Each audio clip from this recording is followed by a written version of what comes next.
ഈ വർഷത്തെ ചൂടിന്റെ കാഠിന്യം കാരണം ഞാൻ മാറ്റി വെച്ചൊരു കാര്യമായിരുന്നു കേട്ടോ നമ്മുടെ എണ്ണ ആട്ടിയെടുക്കാൻ വേണ്ടിയിട്ട് തേങ്ങയൊക്കെ ഉണക്കിയെടുക്കണത്. ആ തീരുമാനമൊക്കെ തകിടം മറിച്ചുകൊണ്ട് കേട്ടോ നമ്മൾ തേങ്ങ ഇട്ടപ്പോൾ തന്നെ വീട്ടാവശ്യത്തിന് വേണ്ടിയിട്ട് കുറച്ച് തേങ്ങയൊക്കെ നമ്മൾ പൊളിച്ച് വെച്ചിട്ടുണ്ടായിരുന്നു. ഈ ചൂട് കാരണം കൊണ്ടാണോ ഇനി മൂപ്പെത്താതെ ഇട്ടുകൊണ്ടാണോ എന്ന് അറിയില്ല കേട്ടോ, തേങ്ങയൊക്കെ കേട് വന്ന് പോകുന്നുണ്ടായിരുന്നു.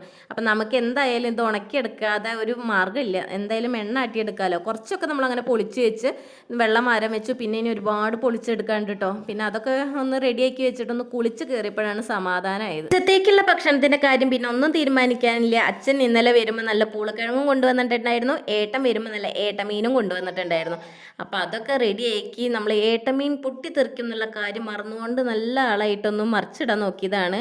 ചട്ടിയിലേക്കാട്ടിലും കൂടുതൽ എണ്ണ എൻ്റെ മേത്തായി എന്ന് വേണം പറയാം. നല്ല പൊള്ളലുണ്ടായിരുന്നേ. എന്നെ പൊള്ളിച്ചതിന് പകരം അതിനെ തിന്ന് തീർത്ത് നോവിച്ചെടുക്കാന്നുള്ള സമാധാനത്തിലാട്ടോ അത് മൊത്തത്തിൽ വറുത്തെടുത്തത്. അങ്ങനെ കുറച്ച് ചോറും മീൻ വറുത്തതും കറിയും പൂളക്കിഴങ്ങും പപ്പടമൊക്കെ കൂട്ടി കഴിച്ചപ്പോൾ ഉള്ളൊരു സ്വാദ്.